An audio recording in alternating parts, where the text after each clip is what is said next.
من جميع الخيرات في الحياة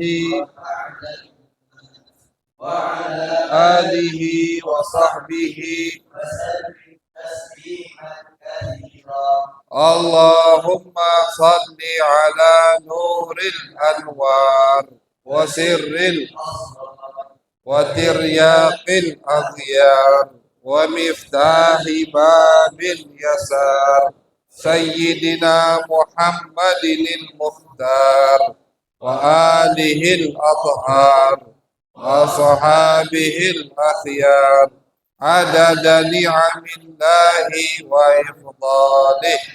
اللهم إني أسألك بنور وجه الله العظيم الذي ملأ أركان عرش الله العظيم وقامت به عوامل الله العظيم أن تصلي على سيدنا محمد ذي القدر العظيم وعلى آل نبي الله العظيم بقدر عظمة ذات الله العظيم في كل لمحة ونفس عدد في علم الله العظيم صلاة دائمة بدوام الله العظيم تعظيما لحقك يا مولانا يا محمد يا ذا الخلق العظيم وسلم عليه وعلى آله السلام واجمع بيني وبينه كما جمعت ظاهرا وباطنا يقظة واجعله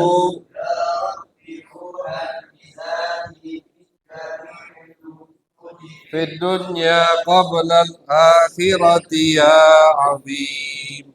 اللهم صل على من منه انشقت الأسرار وانفلقت وفيه ارتقت الحقائق وتنزلت علوم آدم فأعجز الخلائق وله تضاءلت الفهوم فلم يدركه منا سابق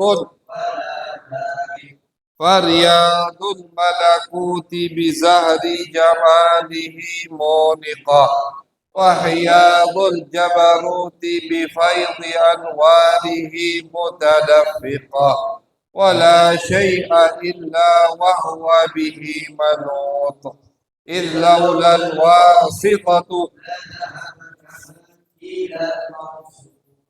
صلاة تليق بك منك إليه كما هو أهله. اللهم إنه سرك الجامع لا نور عليه وإياك الأعظم قائم لك بين يديه.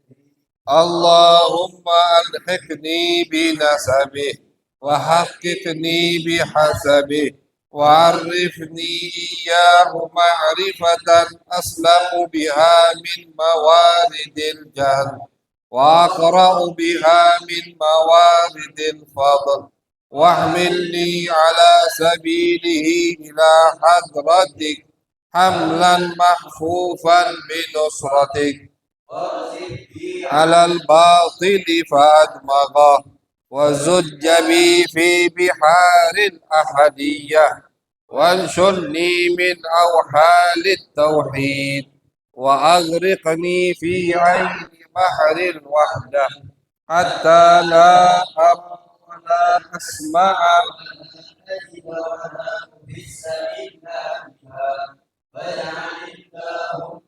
حجاب الأعظم وروحه وحقيقته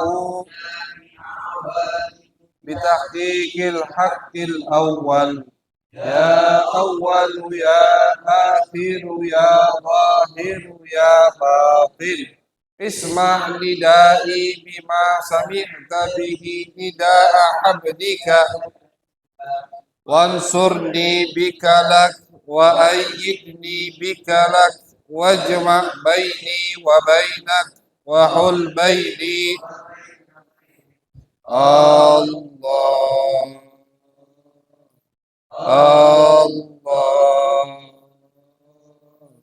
الله إن الذي فرض عليك القرآن ربنا آتنا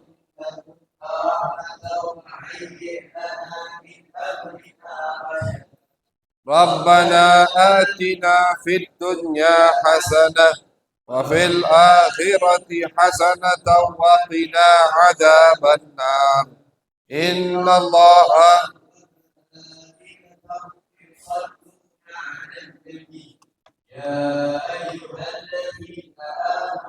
صلوا عليه وسلموا تسليما الصلاة والسلام عليك قد ضاقت حيلتي أدركني سريعا الصلاة والسلام عليك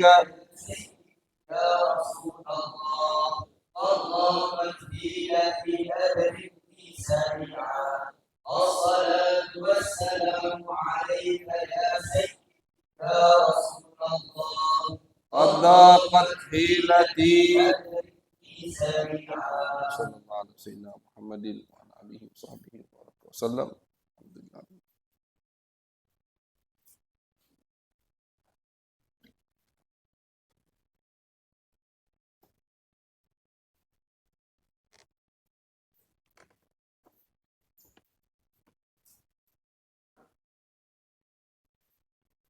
Bismillahirrahmanirrahim.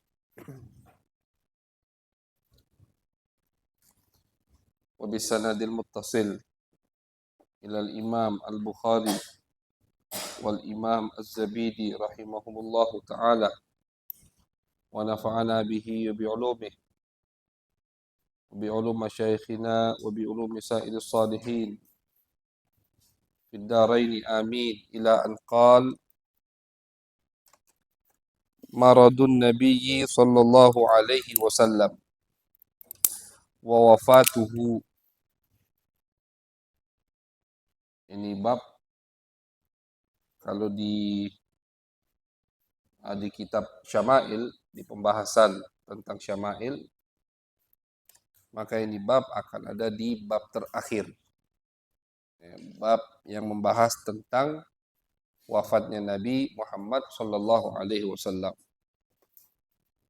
Ini bab terakhir. Bab terakhir pembahasan tentang wafatnya Nabi Muhammad sallallahu alaihi wasallam. Dan tentunya ini menunjukkan kalau di bidang ilmu hadis pembahasan tentang wafatnya Nabi Muhammad sallallahu alaihi wasallam itu menunjukkan amanahnya sahabat.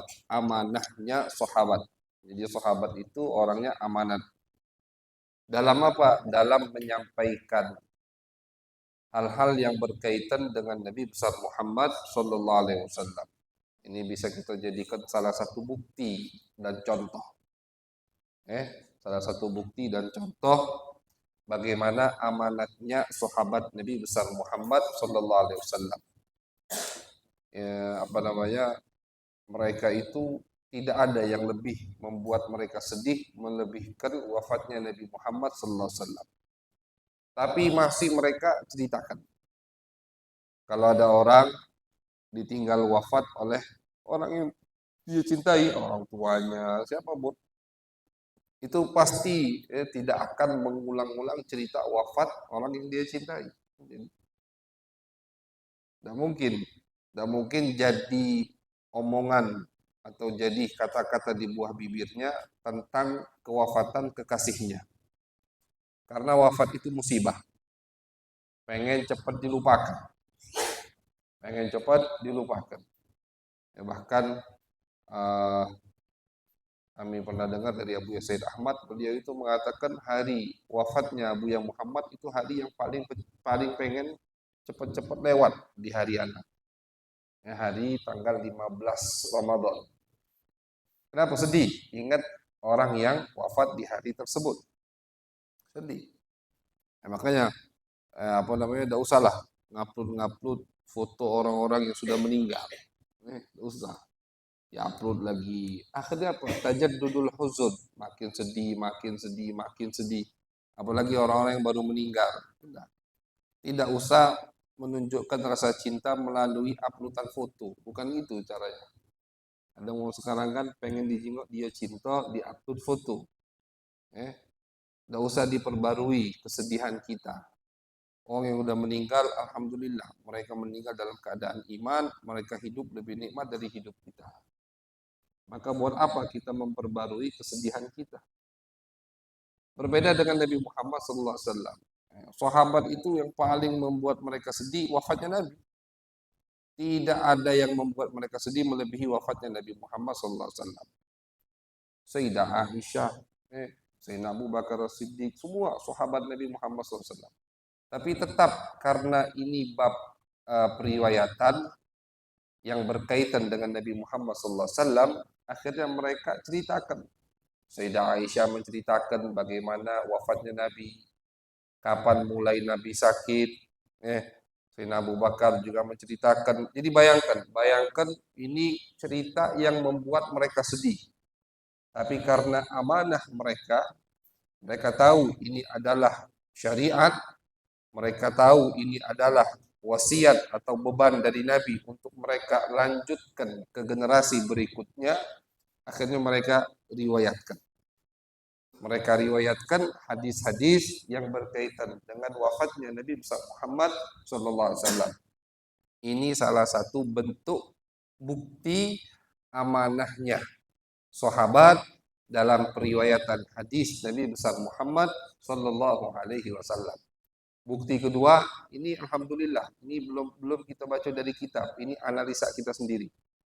Bukti kedua bahwasanya mereka itu amanah, bagaimana istri-istri Nabi Muhammad SAW meriwayatkan, ini pernah kita bahas, meriwayatkan hal-hal yang privasi, meriwayatkan hal-hal yang itu malu seharusnya untuk diceritakan, tapi karena suami mereka adalah Nabi Muhammad, dan Nabi Muhammad statusnya sebagai asyari yang mensyariatkan hukum, maka mereka ceritakan hal-hal yang kalau perempuan lain yang punya malu tidak mungkin menceritakannya.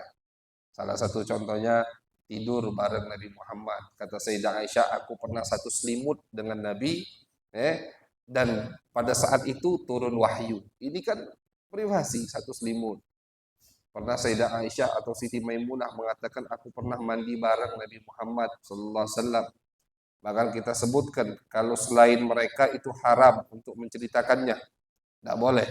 Ada suami istri habis melakukan hal-hal yang begituan, besok paginya dia ceritakan ke kawan-kawannya. Haram.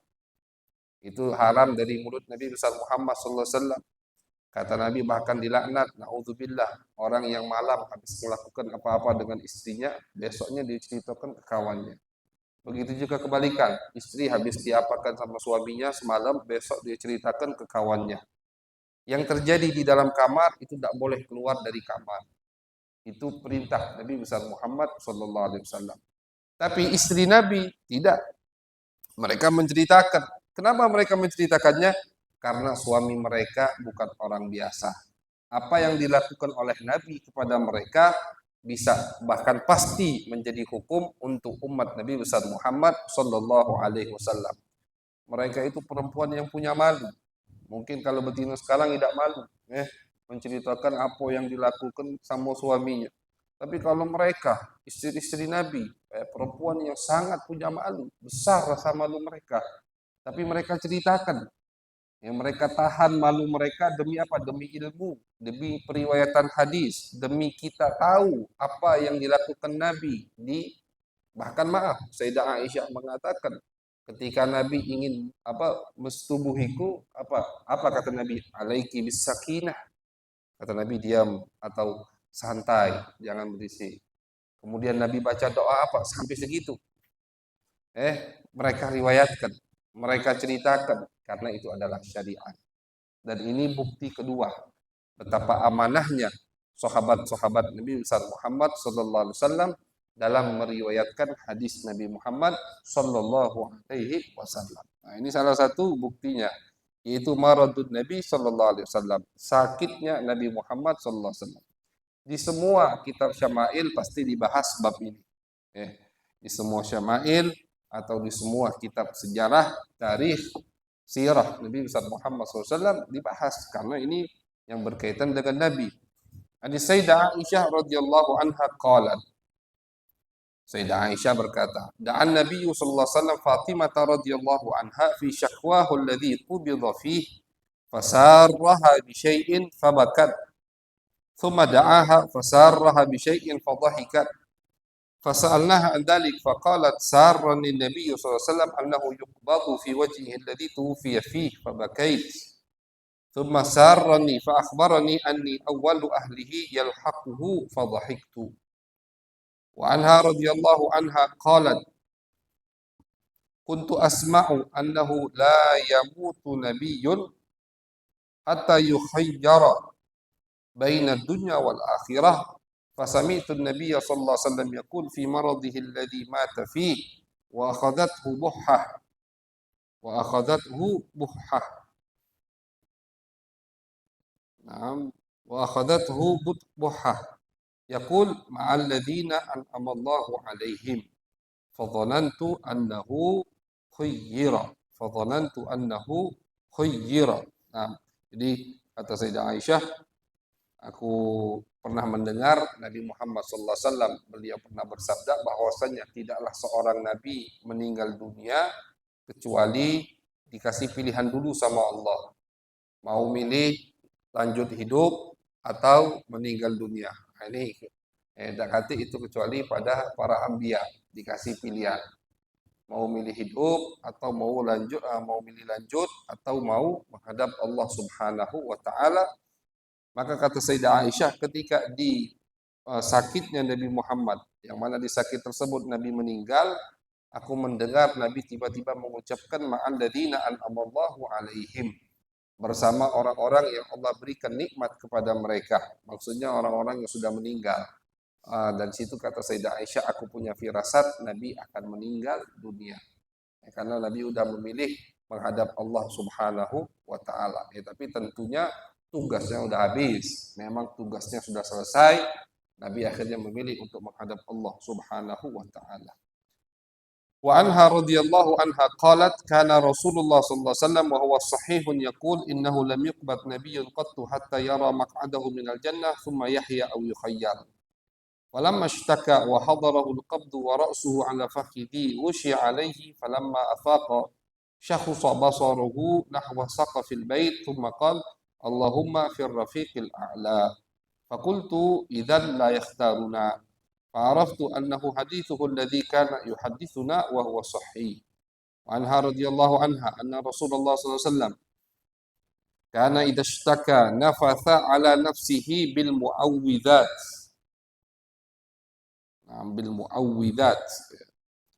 ومسح عنه بيده فلما اشتكى وجعه الذي توفي فيه طفقت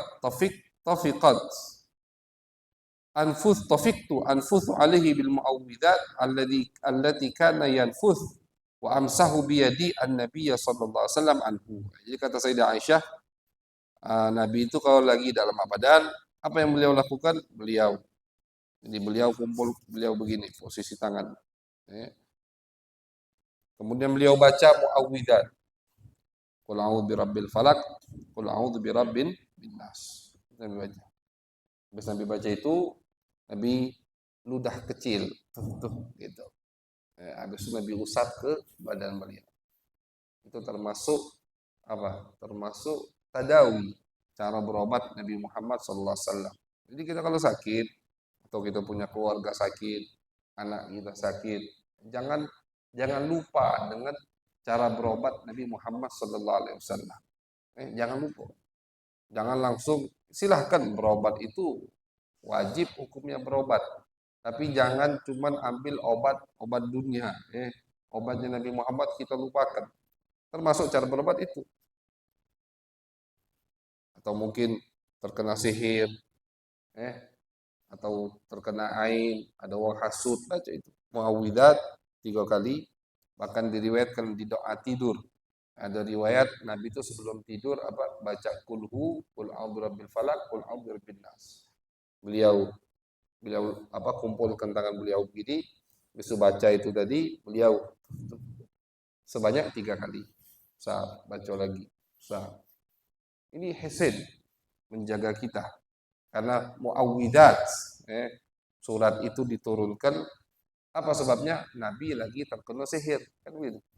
Nabi lagi terkena sihir, Allah turunkan obat dari penyihir tersebut, biar lepas dari sihirnya, Allah turunkan surat Qul a'udzu birabbil falaq, Qul a'udzu birabbin nas. Jangan lupakan surat-surat itu. Kita baca di rumah kita, biar jauh dari penyakit-penyakit zahir atau batin. Dari penyakit hissi atau maknawi. Dari penyakit biasa atau penyakit sihir, jin, gangguan, dan lain-lain. Itu ngusir itu. Jadi kata Sayyidah Aisyah, ketika sakit di akhir hayat beliau udah sanggup untuk baca itu, akhirnya aku baca dan aku usapkan kepada Nabi Muhammad SAW. Nah, jadi mau kita yang sakit atau keluarga kita, itu semua sunnah. Karena Nabi sadar pas Sayyidah Aisyah baca surat itu dan Sayyidah Aisyah usapkan ke badan Nabi Muhammad SAW. Berarti apa? Dua-duanya sunnah. Baik kita baca sendiri untuk diri kita atau kita baca untuk orang lain. Itu semua sunnah dan diikrarkan, diokekan sama Nabi Muhammad sallallahu alaihi wasallam. Naam, fadhal.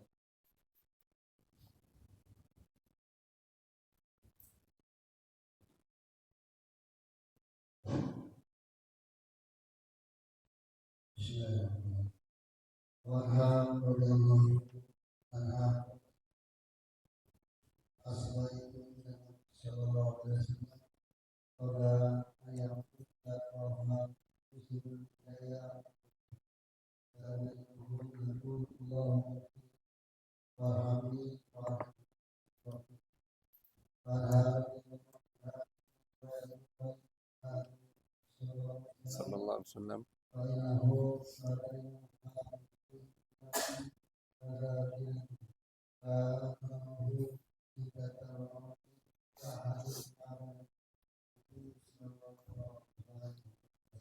Nah.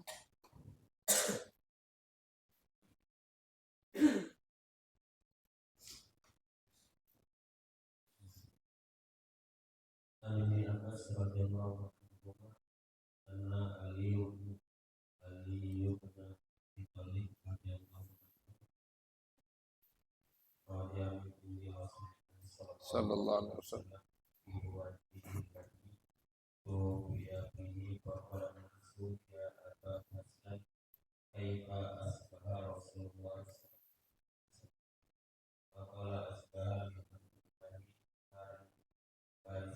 Bari'an.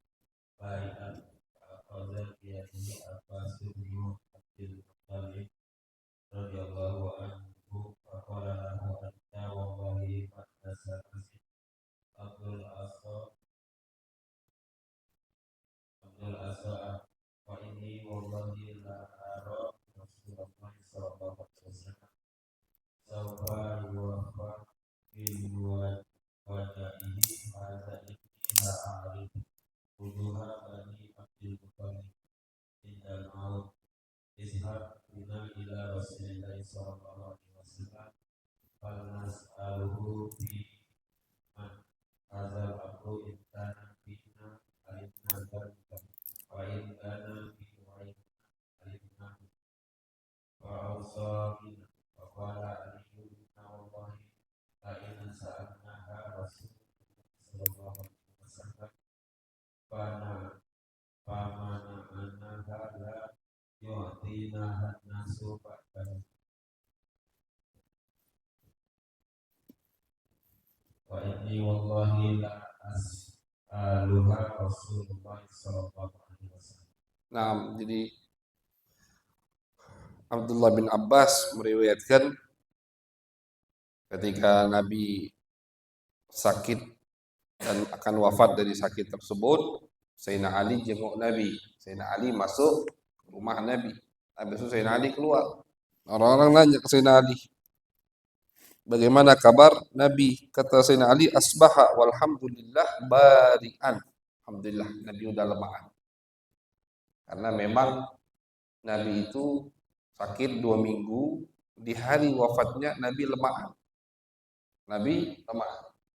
Jadi sahabat itu tidak mengira Nabi akan wafat. Karena Nabi udah sakit 2 minggu parah, habis itu lemahan. Jadi sahabat kira Nabi sudah lemahan. Dengan bukti Sayyidina Abu Bakar As-Siddiq itu beliau ketika melihat subuh Nabi udah lemahan, beliau keluar ke rumah istrinya yang kedua di luar kota Madinah. Selama Nabi sakit, Sayyidina Abu Bakar tidak berani keluar kota Madinah untuk meninggalkan Nabi Muhammad SAW. Karena beliau ditugaskan sama Nabi untuk menjadi imam di setiap sholat. Ketika pagi hari di hari Senin, Nabi meninggal hari Senin. Nabi meninggal di hari Senin. Nah, subuh itu Sayyidina Abu Bakar melihat Nabi udah segeran. Akhirnya Sayyidina Abu Bakar keluar dari kota Madinah untuk ke rumah istri beliau yang satunya. Nah, makanya ketika Nabi wafat, Sayyidina Abu Bakar lagi di luar kota Madinah. Sayyidina Ali ngomong, udah alhamdulillah Nabi lemahan. Dipegang tangan Sayyidina Ali sama Abbas bin Abdul Muttalib. Kata Abbas, wallahi demi Allah, aku melihat Nabi akan meninggal dari penyakitnya ini. Dari mana tahu Abbas sama Nabi Muhammad? Apa kata Abbas?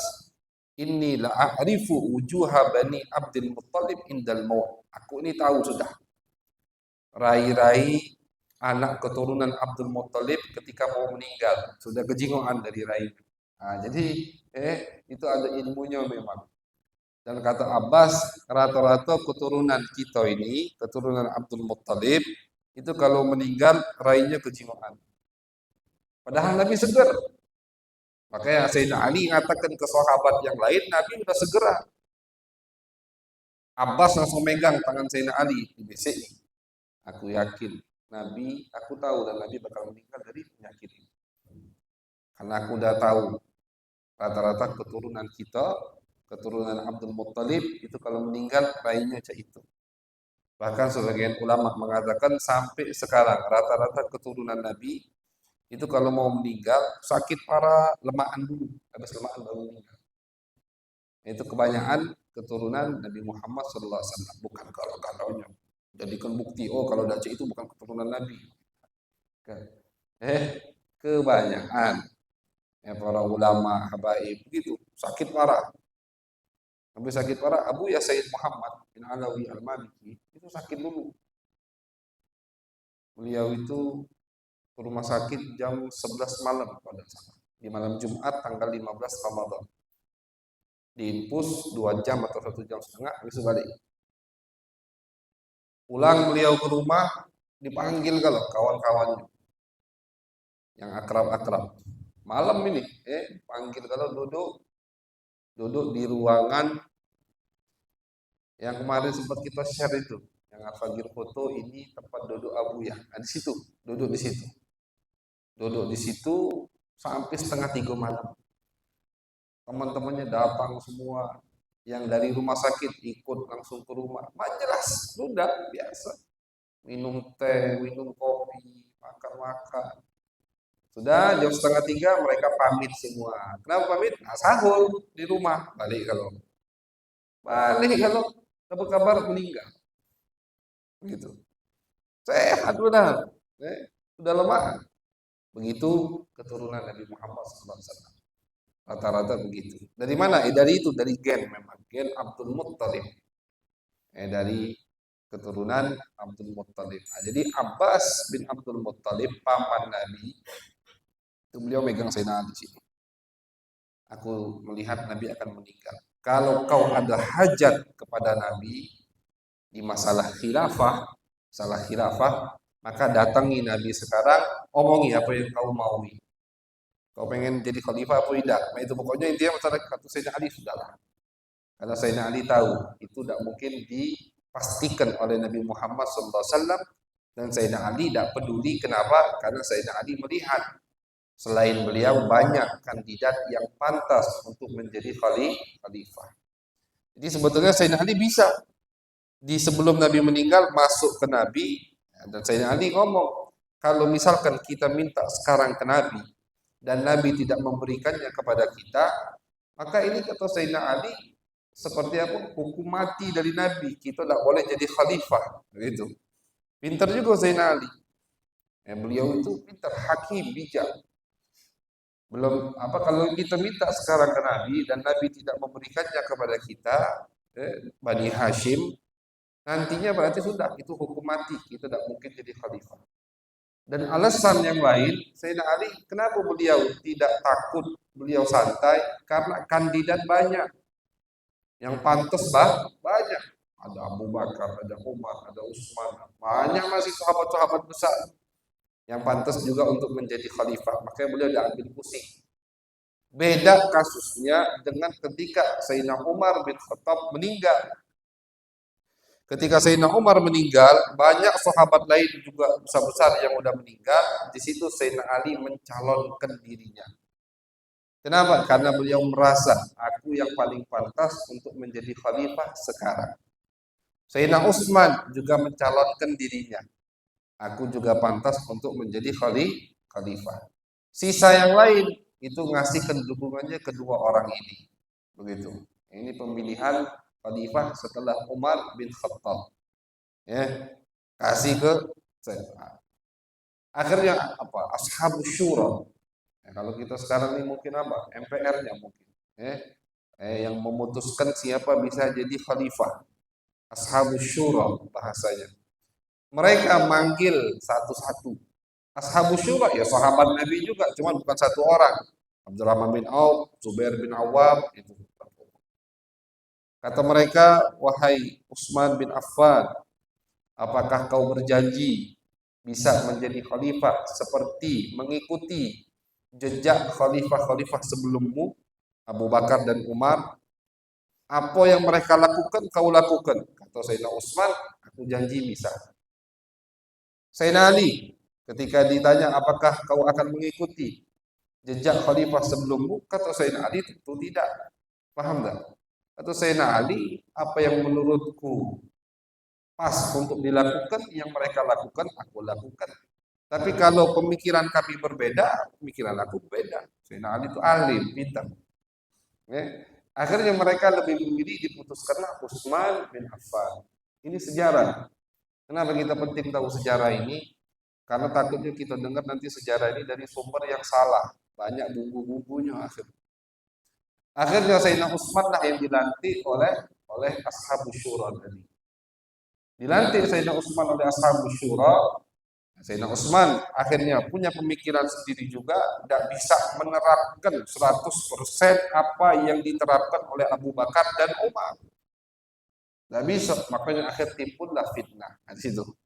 Sayyidina Ali sudah ngomong dari awal, aku tidak bisa berjanji untuk menerapkan 100% apa yang dilakukan oleh Abu Bakar dan Umar. Karena zaman berbeda. Yang mereka hadapi banyak sahabat, yang aku hadapi udah mati banyak sahabat. Orang-orang beda yang tidak paham agama, yang baru masuk Islam. Jadi pasti ada kebijakan yang berbeda dengan kebijakan Abu Bakar dan Umar. Makanya Sayyidina Ali dari awal ngomong, aku tidak bisa. Tidak dipilih akhirnya. Sayyidina Utsman nyanggupi. Tapi ternyata ketika sudah dijalani oleh beliau, ya no, zaman berbeda. Akhirnya disitulah timbul fitnah-fitnah sampai terbunuhnya Utsman bin Affan. Naik Sayyidina Ali bin Abi Thalib. Lihat beliau 4 tahun setengah cuma jabat khalifah, tapi berapa peperangan yang dilalui oleh Al-Imam Ali bin Abi Thalib. Nah, jadi ketika Nabi mau wafat, Sayyidina Abbas bin Abdul Muthalib sudah nawai, kalau inti pengen jadi khalifah, ngomong dari sekarang ke Nabi biar ditunjuk. Tapi beliau udah kalah. Kata beliau sudahlah, kandidatnya banyak, santai deh. Akhirnya tidak dimasuki oleh beliau, Nabi betul, tidak lama dari situ Nabi wafat. Di hari itulah Nabi wafat, meninggal dunia. Nah, Bismillahirrahmanirrahim. Al-Aisyah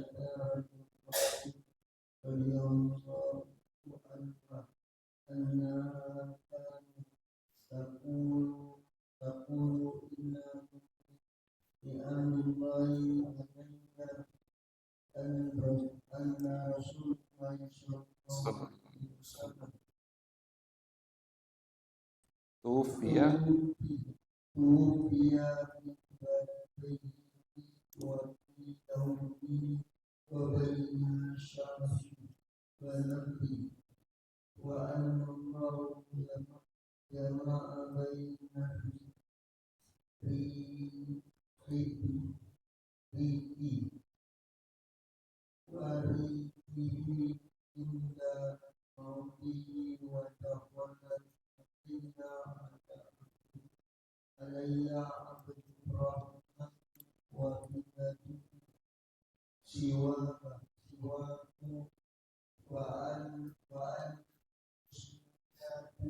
والرسول الله صلى الله عليه وسلم فرأته فانظروا إليه وعرفت أنه يحب السواك فقلت أخذه لك فأشار برأسه أن hasbuk an-na'am hasbuk.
Hasbuk.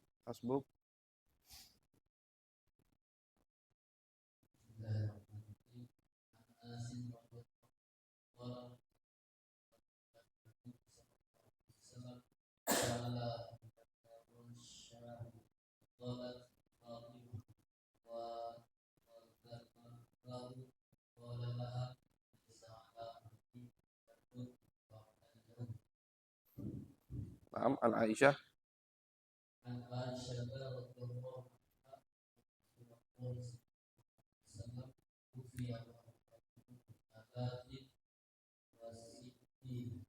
Nah, jadi beliau meninggal di umur 63 tahun, yaitu umur Nabi Muhammad, di bulan Rabiul Awal di hari Senin, tapi tanggalnya bukan di tanggal 12 Rabiul Awal. Jadi termasuk tuduhan Wahabi ke Ahlus Sunnah yang ngadakan maulid. Kalian tuh ngadakan maulid tanggal 12, ada di tanggal itu Nabi wafat. Itu tidak benar.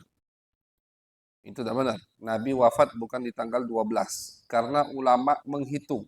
Ulama ini ngitung kalau Nabi Muhammad SAW, beliau itu haji di tahun 10, akhir tahun 10 Hijriyah, haji. Hajinya Nabi itu di hari Jumat. Sepakat ulama sejarah Nabi haji di hari Jumat. tanggal 9 Dzulhijjah. Arafahnya itu tanggal 9, kan Arafah tanggal 9. Tanggal 9 itu bertepatan dengan hari Jumat. Dihitung sama ulama. Berarti kan tanggal 10-nya hari Sabtu. Dihitung. Baik bulan Dzulhijjah 29 atau 30 itu tidak pas. Dzulhijjah, habis Dzulhijjah Muharram, habis Muharram Safar, habis Safar Rabiul Awal. Dihitung sama ulama. Paham ya? Jadi dari mana ulama bisa ngitung patokan Nabi wafat bukan di tanggal 12? Dari hajinya Nabi. Nabi haji itu wukuf Arafahnya di hari Jumat. Sepakat ulama sejarah. Nabi wukuf Arafah di hari Jumat. Bulan Dzulhijjah habis. Dihitung sama ulama genap dulu. Dzulhijjahnya 30 hari.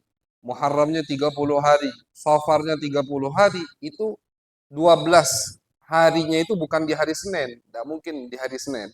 Paham enggak? Jadi tanggal 12 Nabi meninggal itu riwayat yang salah. Atau pendapat ulama juga.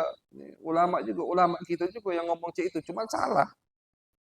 Kemudian dihitung sama ulama tidak genap. Ganjil. Akhir bulannya ganjil. Dzulhijjah 29. Muharram 29. Safar 29. Sama. Tidak pas. Hari Senin 12 Rabiul Awal. Di tahun itu. Di tahun Nabi wafat. Dihitung sama ulama selang-seling. Tidak pas juga. Nah, jadi tidak benar pendapat atau riwayat yang mengatakan Nabi meninggal di hari Senin tanggal 12 Rabiul Awal. 12 Rabiul Awal itu tidak mungkin di hari Senin untuk tahun Nabi wafat itu. Dari mana patokannya? Dari wukuf haji, wukuf Nabi di Arafah tanggal 9 dan hari Jumat. Gitu. Tapi kalau umur beliau 63 tahun, itu yang disepakati oleh ulama. Di bulan Rabiul Awal, ulama juga sepakat. Hari Senin, ulama juga sepakat. Ulama sejarah semua mengatakan Nabi meninggal di hari Senin. Tidak mungkin tapi Senin Nabi wafat itu 12 Rabiul Awal. Kenapa bisa tidak mungkin? Dari mana taunya? Dari wukuf tadi dihitung. Dihitung dari wukuf tadi, tidak pas. Seninnya itu untuk 12 Rabiul Awal tidak pas. Begitu. Dan Nabi dikuburkan di Selasa malam atau Rebo pagi. Kenapa beliau lama dikuburkan? Padahal sunnahnya itu orang kalau meninggal secepatnya dikuburkan. Itu sunnahnya. Kecuali nunggu misalkan ada anak yang jauh, anaknya ini masih nututi untuk melihat, ditunggu. Tapi kalau tidak ada yang ditunggu, lebih cepat, lebih bagus. Itu kata Nabi Muhammad SAW. Tapi berbeda dengan Nabi. Nabi meninggal Senin pagi, duha beliau di waktu duha meninggal, tidak dikuburkan sampai malam Rebo, wafi riwayah Rebo pagi. Baru dikuburkan. Dengan beberapa alasan, kata ulama. Salah satunya, pertama, jasad Nabi tidak mungkin berubah. Jasad Nabi tidak mungkin berubah. Jasad Nabi tidak mungkin membau, tidak mungkin busuk, tidak mungkin. Sedangkan yang lain, kenapa dipercepat? Biar jasadnya tidak berubah. Itu pertama. Kemudian kedua, karena sahabat ada urusan juga yang sangat penting. Apa itu? Penobatan khilafah. Tidak mungkin pemakaman Nabi ini tanpa ada yang memimpin. Kan begitu. Ini kan urusan besar. Pemakaman Nabi Muhammad SAW. Walaupun semua dari pemakaman Nabi ini berdalil dan rujukannya ke hadis Nabi Muhammad SAW. Nabi meninggal. Habis Nabi meninggal, apa yang pertama dia lakukan? Pemandian Nabi Muhammad.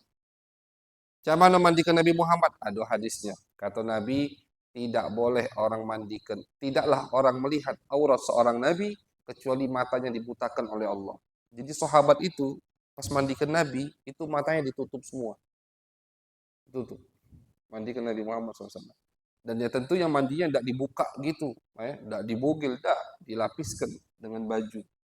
Itu cara mandi. Siapa yang mandikan Nabi? Sayyidina Ali, Sayyidina Abbas, Fadl, dan ada dua budak Nabi Muhammad, mantan budak Nabi Muhammad SAW. Lupa siapa namanya. 5 orang. Masuk pemandian Nabi Muhammad SAW. Ada hadisnya. Setelah dimandikan, Nabi Muhammad SAW dikafani. Ada hadisnya. Kata Nabi, kafan itu 3 kain. Khilaf ulama, apakah 3 kain ini ditambah gamis dan imamah? Imam Syafi'i berpendapat tidak. Cuman kafan 3 kain 3 kafan. 1, 2, 3. Mazhab Imam Malik tidak, sunnah ada gamis dan imamah. Sunnah ada gamis dan imamah. Mereka beda pendapat padahal hadisnya satu. Sayyidah Aisyah meriwayatkan, apa kata Sayyidah Aisyah? Nabi itu dikafani dengan 3 kafan, ya, dan 3 kafan ini laisa fiha qamis wala imamah. Tidak ada gamisnya dan tidak ada imamah. Imam Syafi'i berpendapat, oh berarti Nabi tidak pakai gamis, tidak pakai imamah. Imam Malik berpendapat lain. Apa kata Imam Malik? Oh berarti 3 kain kafan itu selain imamah dan gamis. Jadi dari sikok hadis mereka beda pendapat. Begitu. Itu hebatnya hadis Nabi Muhammad SAW. Sehingga di mazhab Syafi'i tidak sunnah gamis, tidak sunnah imamah. Tapi di mazhab Imam Malik sampai sekarang itu dipakaikan gamis, dipakaikan imamah, baru kafan 3 lapis. Itu pendapat Imam Malik dan itu yang diyakini oleh Imam Malik apa yang dilakukan kepada Nabi Muhammad SAW. Ada dalilnya. Habis itu Nabi disolatkan, bingung sahabat. Nah, jadi ini urusan Nabi yang meninggal. Jadi harus ada khalifah. Ketika Nabi mau disolatkan, bagaimana cara mensolatkan Nabi? Bingung mereka. Tidak berani, siapa yang berani jadi imam mensolatkan jenazah Nabi Muhammad. Akhirnya suatu lagi mereka bingung begitu, tiba-tiba serentak mereka semua ngantuk. Tertunduk kepala mereka. Bainan naum wal yaqadhah, di antara tidur dan sadar mereka mendengar suara. Diriwayatkan itu suara Nabi Khidir alaihissalam. Kata Nabi Khidir, salatlah kalian sendiri-sendiri, tidak ada imam. Nah, jadi salat jenazah Nabi beda dengan salat jenazah selain Nabi. Masuk 10 wong, salat dewek-dewek. Allah Akbar. Keluar, masuk lagi, salat lagi. Tidak ada imam. Itu jadi saking pentingnya urusan Nabi, Nabi Khidir ikut turun. Setelah itu selesai salat, bagaimana dikuburkan? Sayyidina Abu Bakar ngomong, bukan karena beliau khalifah, bukan, tapi karena beliau perawi hadis. Kata beliau, aku pernah mendengar Nabi Muhammad bersabda, tidaklah seorang Nabi meninggal dunia kecuali dikuburkan di tempat beliau meninggal. Itu rata-rata Nabi, walaupun tidak ada ijma, tidak ada dari segi periwayatan, dari segi data, tidak ada jasad Nabi yang 100% yakin di situ kecuali jasad Nabi Muhammad SAW. Ini dari hukum periwayatan, dari hukum data, dari hukum catatan, tidak ada jasad seorang Nabi di satu tempat diyakini 100%, kuburannya maksudnya, kecuali jasadnya Nabi Muhammad SAW. Mutawatir. Oh, Nabi Hud di Yaman. Nabi Hud di Yaman itu bukan dari segi data, bukan dari segi periwayatan, tapi dari alam lain, misalnya itu. Dari alam para wali, para aulia mengatakan di situ kuburan Nabi Hud alaihi salam di Yaman. Di Yaman kan tiap tahunnya ada ziarah Nabi Allah Hud. Itu Nabi Syuaib misalkan, ada kan yang kuburannya panjang, kalau kita lihat di foto Nabi Syuaib itu bukan dari segi pendataan atau periwayatan. Kalau inti mau cari, mau yakini itu secara data dan riwayat, terputus pasti. Tidak katik datanya. Jadi tidak ada jasad Nabi secara ijma, sepakat semua ulama mutawatir ada di satu tempat kecuali jasad Nabi besar Muhammad SAW. Nah, jadi Sayyidina Abu Bakar mengatakan, aku pernah mendengar Nabi bersabda bahwasanya ketika seorang Nabi meninggal dunia dikuburkan di tempat beliau meninggal. Nah, akhirnya bagaimana? Diangkatlah kasur Sayyidah Aisyah karena kan Nabi meninggal di kasurnya Siti Aisyah. Diangkat kasur Sayyidah Aisyah, digali di situ. Nah, jadi tempat sekarang yang kita salam ke Nabi itu rumah Sayyidah Aisyah radhiyallahu taala anha. Rumah Sayyidah Aisyah digali di situ, dikubur di situ Nabi Muhammad sallallahu alaihi wasallam. Nah, jadi semua nabi itu meninggal dikuburkan di tempat beliau meninggal kecuali beberapa nabi. Salah satunya yang bisa Al-Fajr sebutkan Nabi Musa. Nabi Musa itu beliau meninggal di luar Palestina. Ketika Bani Israel lagi diazab sama Allah, di tengah-tengah itu Nabi Musa meninggal dunia. Nah, sebelum beliau meninggal dunia, beliau minta sama Allah, ya Allah, tolong pindahkan jasad aku ke Palestina, tempat nenek moyangku. ke tempat orang-orang soleh. Akhirnya meninggal Nabi Musa, diangkat jenazahnya sama Allah, dipindahkan ke Palestina. Itu Nabi Musa. Tapi selain Nabi Musa meninggal, dikuburkan di tempat beliau meninggal. Berarti nanti Nabi Isa kan belum meninggal. Beliau meninggal di Madinah. Karena beliau, kalau mengikuti hadis ini, beliau akan dikuburkan di samping Nabi Muhammad SAW. Karena ada sisa masih. Ini kuburan Nabi. Di pundak Nabi, itu Abu Bakar As-Siddiq. Di pundak Abu Bakar As-Siddiq, Umar bin Khattab. Kepalanya. Jadi tidak ada rata. Bukan rata jejer, mereka ta'aduban, beradab sama Nabi. Jadi Nabi, kemudian di pundak Nabi, kepala Sayyidina Abu Bakar As-Siddiq. Sayyidina Umar juga beradab ke Abu Bakar As-Siddiq, di pundak Abu Bakar As-Siddiq, kepala Umar bin, sejajar maksudnya. Jadi kepalanya Umar sejajar dengan bahunya Abu Bakar. Kepalanya Abu Bakar sejajar dengan bahunya Nabi Muhammad SAW. Ada sih kok tempat kosong masih di sini. Nah, itu kata ulama untuk Nabi Isa. Walaupun tidak disebutkan dalam riwayat hadis. Mungkin bukan termasuk hadis yang atau ilmu yang mereka harus riwayatkan. Karena Sayyidah Aisyah pengen dikuburkan di situ. Pas Sayyidina Umar bin Khattab meninggal dunia, Sayyidina Umar izin tak dikuburkan di situ. Diizini. Setelah Sayyidina Umar dikuburkan, kan 3 tuh udah. Bukti berikutnya, Sayyidina Hasan bin Ali bin Abi Thalib, beliau juga izin sama Sayyidah Aisyah pengen dikuburkan di situ. Artinya apa? Masih ada sikok tempat kosong. Kata Sayyidah Aisyah, sebenarnya aku pengen ini tempat untuk aku. Cuman karena yang minta ini cucu Nabi Muhammad SAW, aku berikan. Nah, cuman Sayyidina Hasan wasiat ke adiknya Husain, kalau pas aku meninggal, kau nak kuburkan aku di situ. Ada yang ribut, dari dulu ada yang tak demen sama cucu Nabi. Jadi jangan heran kalau ada yang ribut dengan cucu Nabi, jangan heran. Memang dari dulu sudah ada. Di zaman Hasan, bayangkan Al-Imam Hasan bin Ali bin Abi Thalib, mulutnya pernah dicium oleh Nabi, digendong sama Nabi, ada yang musuhi dia. Jadi jangan heran kalau ada yang musuhi keturunan Nabi Muhammad SAW. Imam Hasan, baik dimusuhi, itu istilahnya. Nak dikuburkan, tidak boleh sama Marwan. Marwan ini fasik. Dia ini waktu itu jadi statusnya gubernur Madinah. Tidak boleh kata Marwan. Ini satu kelebihan. Tidak demen Al-Imam Hasan bin Ali bin Abi Thalib. Kenapa tidak demen? Karena Marwan ini di bawahnya Muawiyah. Muawiyah ini tidak cocok sama Al-Imam Ali bin Abi Thalib. Jadi bukan satu kubu. Akhirnya karena alasan politik, alasan siasat, dia cegah Hasan untuk dikuburkan di samping kakeknya. Bayangkan, kurang apa bencinya itu.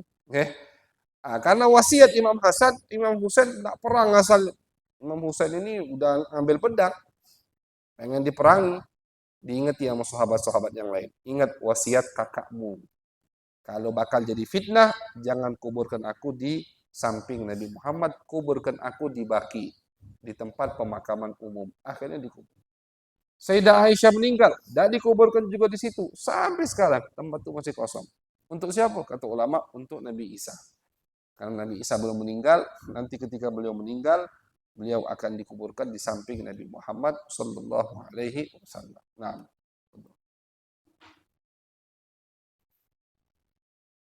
أبي سعيد بن معاذ قال كنت صلي في المسجد فدعا رسول الله صلى الله عليه وسلم فلم أجبه فقلت يا رسول الله كنت أصلي فقال ألم يكن أستعيذ بالله من رسوله إذا دعاكم ثم قال ألم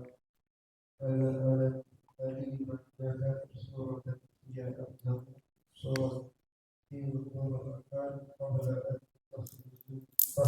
تخرج فسجدي ثم أخذ فلما أراد أن يخرج قلت فقلت ألم أنك سورة هي أبلغ سورة في القرآن قال الحمد لله رب العالمين هي 70 مساجد والقرآن الحكيم الذي أوتيته Qauluhu azza wa jal, fala taj'alu lillahi andadan wa antum ta'lamun. Ini bab tafsir. Jadi di dalam kitab Bukhari Muslim itu ada kitab atau ada kitabnya maksudnya bab. Bab yang menyebutkan tafsir Al-Qur'an. Apa maksudnya? Tafsiran Nabi dari tentang beberapa ayat yang ada di dalam Al-Qur'an. Ini namanya kalau di bidang ilmu tafsir at-tafsir bil ma'thur. Jadi tafsir itu ada dua. Tafsir bil ma'thur, ada tafsir bil ra'yi. Apa tafsir bil ma'thur? Tafsir bil ma'thur itu menafsiri Al-Qur'an dengan hadis Nabi Muhammad SAW atau dengan hadis sahabat atau dengan hadis tabi'in. Kita kan ambil di mustalah. Hadis itu dinisbatkan kepada Nabi marfu, dinisbatkan kepada sahabat mauquf, dinisbatkan kepada tabi'in maqtu. Jadi tiga hadis ini itu bisa menafsiri Al-Quran dan dinamakan tafsirnya tafsir bil ma'thur. Apa arti ma'thur? Ma'thur itu riwayat. Tafsir Al-Quran dengan periwayatan. Ayat ini, apa tafsirnya? Nabi nyebutkan begini. Ayat ini, apa tafsirannya? Ada tafsirannya dari sahabat begini. Ayat begini, apa tafsirannya? Ada dari tabi'in, tafsirannya begini.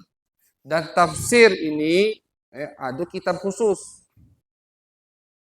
Ada ulama-ulama mufassir, ahli tafsir yang mengkhususkan kitab mereka dengan tafsir Al-Quran bil ma'thur, bil riwayah. Seperti Al-Imam At-Tabari. Imam Tabari itu punya karangan tafsir. Apa tafsirnya isinya? Misalkan Alif Lam Mim. Langsung haddatsana, periwayatan hadis, haddatsana sampai ke Nabi. Nabi ngomong Alif Lam Mim begini. Tidak kata dari Nabi, dari sahabat Abdullah bin Abbas. Tidak kata dari sahabat, dari tabi'in Sa'id bin Jubair misalnya. Pakai riwayat. Sama lah ini. Hadis yang kita baca ini. Kalau kita kan ini kan langsung an Abi Sa'id karena ini ringkasan. Pakai haddatsana. Al-Imam Suyuti punya juga Durrul Mansur, nama kitabnya. Berapa belas jilid itu. Ad-Durrul Mansur fi tafsir Al-Quran bil Ma'thur, juga begitu. Itu satu tafsiran. Ada lagi tafsiran bil ra'yi. Bil ra'yi itu setelah mereka meriwayatkan hadis, kalau ada ayat ini, ada hadis yang dari Nabi, mereka riwayatkan. Dari tabi'in, sahabat mereka riwayatkan. Habis itu pendapat mereka sebutkan. Pendapat mereka. Jadi bukan hanya periwayatan. Isi tafsirnya itu bukan hanya periwayatan. Tapi pendapat ulama, pendapat Syafi'i, pendapat Maliki, pendapat begitu. Itu namanya tafsir birra'yi. Ini di bidang ilmu tafsir. Kita banyak belajar juga tafsir karena Buya Said Ahmad itu fakultas atau jurusan beliau. S3-nya tafsir. Nah, jadi kita juga banyak belajar tafsir dari beliau. Itu kalau nak bahas tentang dalam lagi tafsir panjang. Jadi ini kita jelaskan sedikit, Beh. Jadi di dalam Bukhari Muslim itu ada bab yang menyebutkan tafsir Al-Quran. Maksudnya tafsir Nabi untuk beberapa ayat suci Al-Quran. Nabi tak galau-galaunya Nabi tafsirkan. Kalau semua ayat Nabi tafsirkan, maka ulama tidak bisa lagi menafsirkan Al-Quran setelah Nabi Muhammad SAW. Jadi cuman beberapa ayat yang ditafsirkan sama Nabi Muhammad sallallahu alaihi wasallam. Naam, fadhal. Bismillahirrahmanirrahim. Suratul Baqarah Allah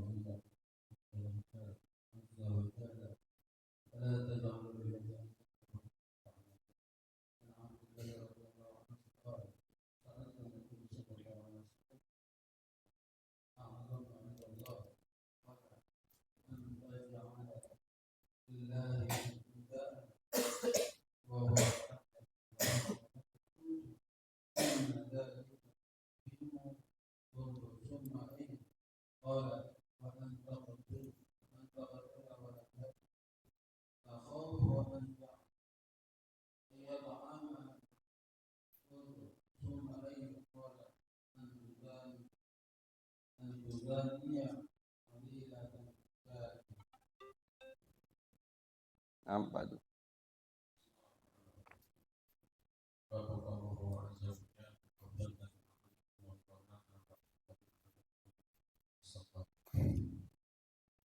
Dan Sa'id bin Zaid radhiyallahu anhu qala Rasulullah sallallahu alaihi wasallam akan adu minal iman wa ma huwa shifa'un wa huwa wa yaquluna qaryah dan Nabi Hurairah radhiyallahu anhu sallallahu alaihi wasallam ila nabi sallallahu Li Bani Israel. Kila li Bani. Li Bani. Kila li Bani.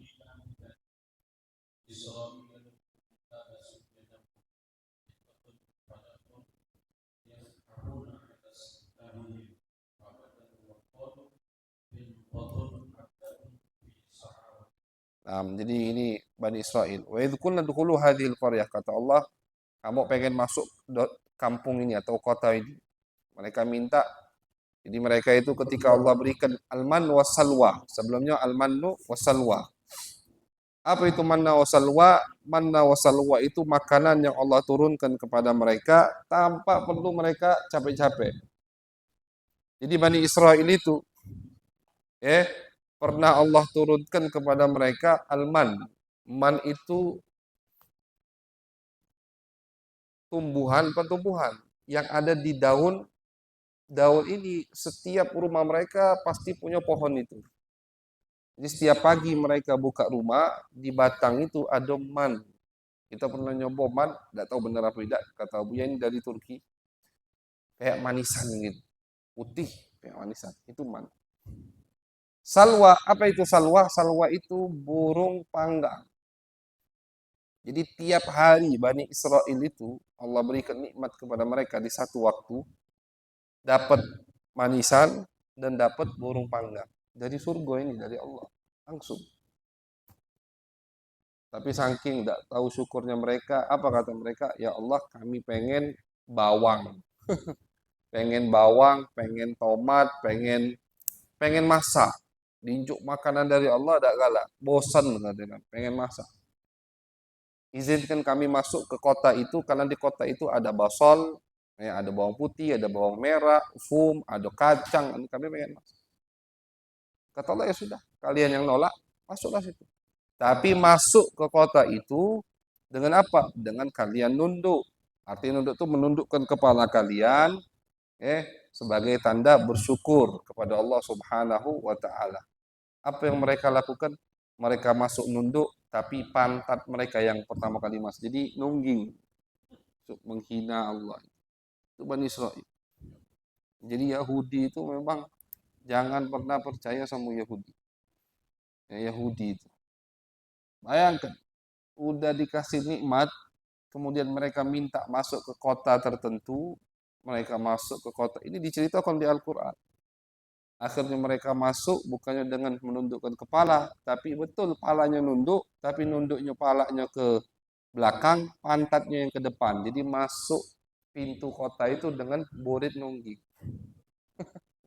Kurang ajar sama Allah. Langsung dirubah muka mereka binatang sama Allah. Ayat itu. Itu Bani Israel. Jadi mereka itu ayanan. Depan mata mereka mukjizat. Mereka jingok mukjizat. Mereka nyaksikan. Mereka hidup dengan mukjizat. Itu mereka. Tapi kurang ajarnya masih seperti itu kepada Allah Subhanahu wa ta'ala. Apa akhirnya? Mal'unin aina ma thuqifu ukhidhu wa qutilu taqtila. Itu hukum Al-Qur'an sudah. Yahudi tidak bakal punya negara. Itu hukum Al-Qur'an. Yahudi dimanapun Yahudi mal'unin selalu dilaknat. Ukhidhu pasti ada masalah. Wa qutilu taqtila pasti akan terjadi pembunuhan. Dari dulu. Dari zaman Nabi Musa. Nabi Musa ingin menyelamatkan mereka dari Fir'aun. Selamat dari Fir'aun, dari Mesir, keluar. Habis selamat dari Fir'aun, apa yang mereka lakukan? Menyembah anak kambing. Karena itu, bikin patung dari emas, menyembahlah, disembah. Apa hukumnya dari Allah? Suruh saling bunuh. Allah jadikan langit masih rahmat Allah. Biar tidak saling jingok mereka ketika mau saling bunuh, Allah jadikan langit itu gelap. Sehingga mereka tidak nyingok siapa yang mereka bunuh. Yang ngebunuh dosanya diampuni, yang terbunuh dosanya diampuni. Itu syarat taubat dari Allah. Karena keterlaluan, habis diselamatkan dari Musa, mereka jalan di tengah laut. Bayangkan. Habis itu Nabi Musa dipanggil sama Allah 40 malam, balik-balik mereka udah sesat. 40 malam cuma. Balik-balik sesatnya bukan tinggal ke sholat, misalkan males, enggak, nyembah berhala, nyembah alat kambing. Itu Bani Israil. Wow, musibah atau cobaan Nabi. Kenapa Nabi Musa ulul azmi? Karena banyak sekali cobaan yang Nabi Musa terima dari Yahudi. Sudah ke Mesir, habis itu pengen masuk Palestina. Ayo, kata Nabi Musa. Pas tak masuk Palestina, nyingok, orang Palestina besar. Kata mereka, wahai Musa, kau yang berperang sama Allah. Kami duduk nunggu di sini. Padahal mereka yang ngajak untuk ke Palestina. Nah, itulah diazab sama Allah. 40 tahun mereka tidak bisa keluar dari lingkaran itu. 40 tahun. Setiap mereka mendapat, jadi ingat tadi kita masuk dari mana? Dari sini. Berarti betul dari situ. Balik lagi ke awal. Selama 40 tahun diazab sama Allah. Karena kurang ajar. Mereka yang minta ke Palestina, ketika mau ke Palestina nyingok. Padahal kata ulama dalam riwayat disebutkan sama Nabi, umpama mereka mau sama Musa ke situ masuk, istilahnya ngayung ke pedang sekali, itu musuh semua kalah pasti. Tapi karena mereka takut duluan, Musa kau yang pergi perang sama Tuhanmu, inna ahuna qaidun, kami duduk tunggu di sini. Kurang ajar. Disitulah Nabi Musa meninggal dunia di tengah-tengah azab 40 tahun itu. Itu Bani Israel. Jadi tidak pernah ada negara, tidak pernah ada daulat. Sekarang mereka punya atau mereka ada ngaku-ngaku, tidak lama. Israel itu yang di Palestina baru berapa tahun? Itu kalau tidak salah mulai asal muasal mereka punya tanah di Palestina itu setelah Perang Dunia Kedua. Setelah Perang Dunia Kedua baru itu mereka punya tanah. Tentunya dibantu oleh Inggris. Inggris akhirnya kewalahan. Inggris yang bantu mereka kewalahan sama mereka. Itu Israel. Sebelumnya dibantai sama Hitler, kan begitu. Makanya Hitler ngomong, ini pepatah yang dinukil dari Hitler, terkenal. Aku sengaja tidak habisi kalau Yahudi, biar kalian tahu kenapa aku ngebasmi Yahudi. Padahal dia Yahudi. Hitler itu Yahudi, keturunan Yahudi. Tapi dia basmi Yahudi. Dia bantai, tidak ada benar, sama-sama orang kafir. Cuman dia sendiri yang ngomong, sengaja aku tinggalkan. Gala-gala aku bantai Yahudi. Ketika Yahudi dibantai sama Hitler, itu siapa yang bantu mereka? Muslimin. Daulah Utsmaniyah ditampung oleh pemimpin khalifah-khalifah yang ada di Turki. Ditampung. Silahkan tinggal di Turki, silahkan. Di Istanbul, pokoknya tinggal di tempat daulah Islam dikasih. Cuma tidak ke Palestina, tidak diinjuk. Jangan Palestina, karena mereka tahu. Khulafa tahu mereka ini pengen ngerebut Palestina. Jadi lihat orang ngajarnya Yahudi, suruh masuk nunduk malah nungging. Nauzubillah. Nah, fadhal.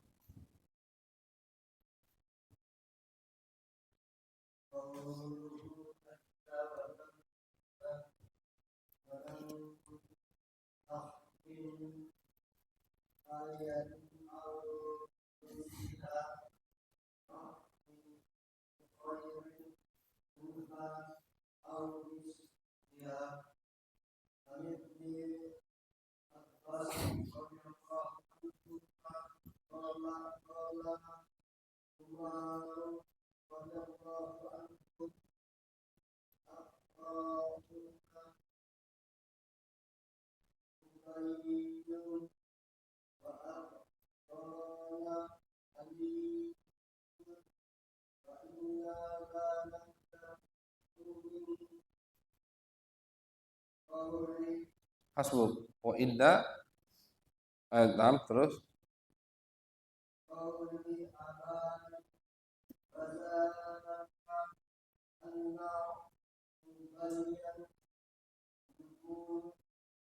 يقول لا أدرك شيئا سمعته من رسول الله صلى الله عليه وسلم وقد قال له فلم تدعوا ما ننسخ من آيات أو ننسها. نعم. Bismillahirrahmanirrahim. Asyhadu an la ilaha illallah wa Nabi sallallahu alaihi wasallam qala sallallahu alaihi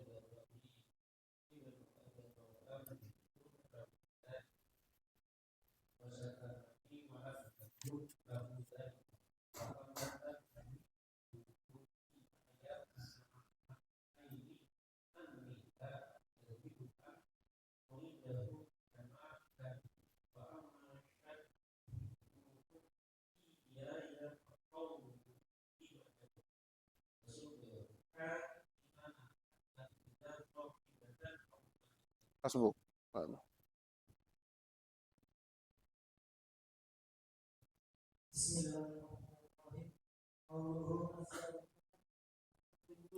Wattakhidhu.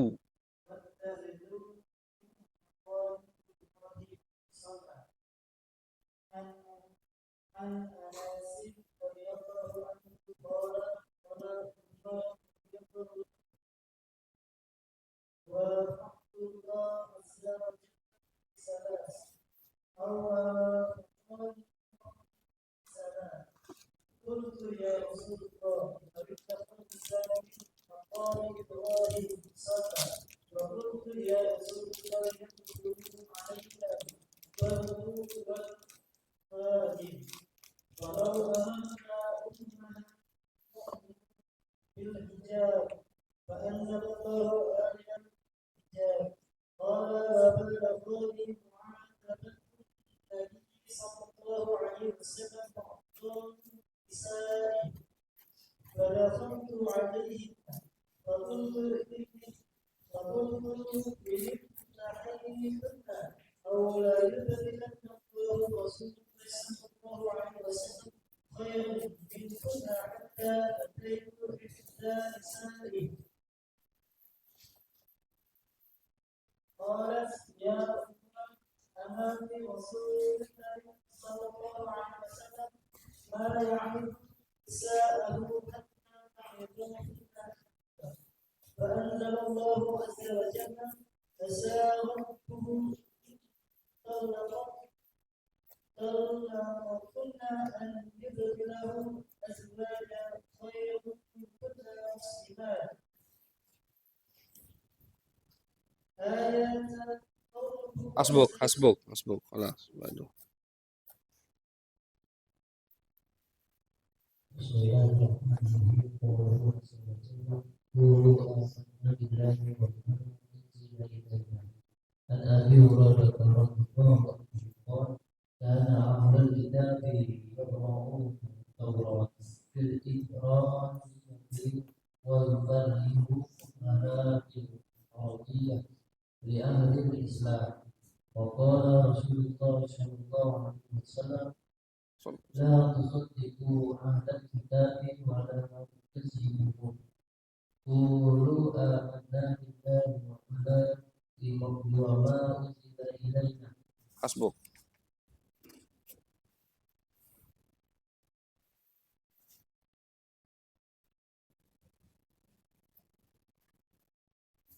قوله عز وجل وكذلك جعلنا أمة وذكرنا لتكونوا شهداء على الناس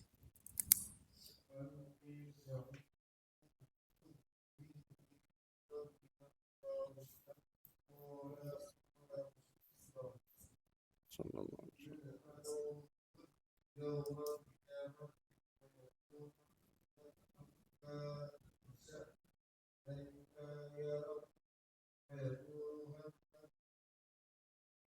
ويكون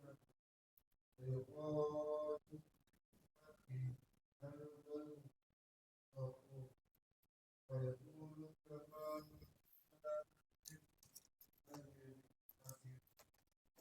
ويقول صلى الله عليه وسلم. ويشهدون خلقه ويقولون الرسول عليه شهيدا وذلك وكذلك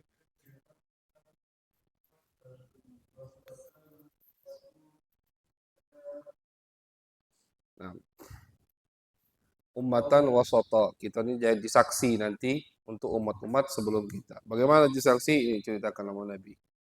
Nabi Nuh dipanggil sama Allah, wahai Nuh, apakah kau sampaikan? Kenapa Nabi Nuh yang dijadikan contoh? Karena Nabi Nuh ini dakwah di tengah-tengah kaumnya paling lama, 950 tahun. Itu durasi waktu dakwahnya Nabi Nuh. 1000 kurang 50 tahun kata Allah, berarti 950 tahun. Dipanggil Nabi Nuh sama Allah. Karena Allah zat yang maha adil, ada mahkamah nanti. Wahai Nuh, ini kaumnya. Wahai Nuh, kau sampaikan dakwah aku kepada kaummu. Allah tahu kan padahal kan. Cuman ini mahkamah harus ada. Kata Nuh, ya Allah aku sampaikan. Allah tanya kepada kaumnya. Disampaikan tidak sama Nuh? Bohong. Tidak ya Allah. Ya mereka bohong. Tidak, ya. Ini nanti dari kiamat. Nuh tidak nyampaikan apapun ya Allah. Allah balik ke Nuh. Wahai Nuh, siapa yang bersaksi? Kau telah menyampaikan ajaranku kepada kaummu. Umat Muhammad ya Allah. Jadi dipanggillah umat Nabi Muhammad sebagai saksi. Kalian bersaksi, saksi ya Allah, bahwasanya Nabi Nuh telah menyampaikan dakwahnya ke kaumnya. Bagaimana saksi tapi tidak hadir di waktu itu? Kami baca di Al-Quran, kitab sucimu yang kau turunkan kepada Nabi Muhammad, Nabi kami. Kita kan baca di Al-Quran, Nabi Nuh dakwah, Nabi Nuh. Itu jadi saksi kita nanti. Jadi satu-satunya saksi yang sezaman itu kita nanti. Biasanya saksi itu kan hadir harus. Melihat dengan mata, dia melihat. Jadi saksi. Ini kita tidak lihat dengan mata, tapi dengan baca Al-Quran kita jadi saksi. Kelak di hadapan Allah Subhanahu wa Ta'ala. Itu arti atau tafsiran dari ayat tersebut. Nah, betul. باب قوله عز وجل ثم أفيدوا من حيث أفاد الناس عن عائشة رضي الله عنها قالت كانت قريش ومن كان منها يليقون بالمزدلفة وكانوا يسمون الناس وكان سائر العرب يقفون بعرفات فلما جاء الإسلام أمر الله النبي صلى الله عليه وسلم أن يأتي عرفات ثم يقف بها ثم يفيض منها. Hasbun. قوله تعالى ومنهم من ربنا آتنا في الدنيا حسنة. الآية الناس رضي الله عنه قال كان النبي صلى الله عليه وسلم اللهم ربنا آتنا في الدنيا حسنة وفي الآخرة حسنة وقنا عذاب النار. وهو قوله عز وجل لا يسأل الناس إلحافا. عن أبي هريرة رضي الله عنه قال قال رسول الله صلى الله عليه وسلم ليس المسكين الذي ترده التمرة والتمرتان وللأمتان إنما المسكين الذي يتعفف وقرؤوا إن شئتم يعني قوله تعالى لا يسألون الناس إلحافا. Hasbun. الله عز وجل منه آيات كمان الآية التي عائشة رضي الله عنها قالت قال رسول الله صلى الله عليه وسلم هذه الآية والذي أنزل عليك الكتاب منه آيات كمان إلى قوله وما يذكر إلا أولو الألباب. فقال رسول الله صلى الله عليه وسلم فإذا رأيت الذين يتبعون المتشابه وقوله عز وجل إن الذين يشترون بعهد الله وأيمانهم ثمنا قليلا. الذين عن الله بن عباس رضي الله عنه نظر إليه امرأتان كانتا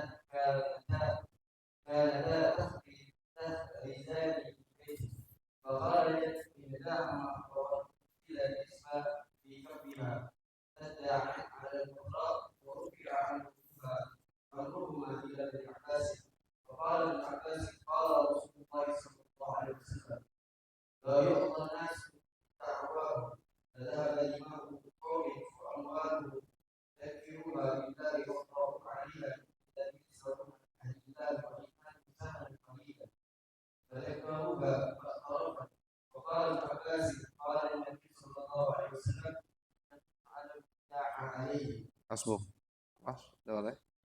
الله أعلم بالصواب.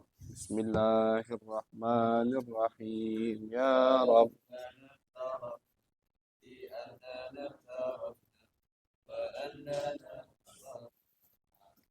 فأشرفنا فاتب أرسل لكل حوبة واستر لنا واغفر ربي ومولودنا والآل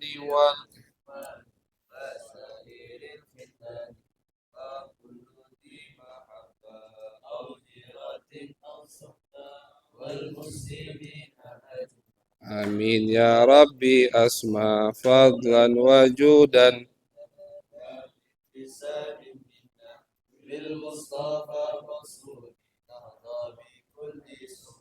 صلى وسلم ربي وآله وصحبه تعدة صحبه والحمد في البدء والتنائي. سبحانك.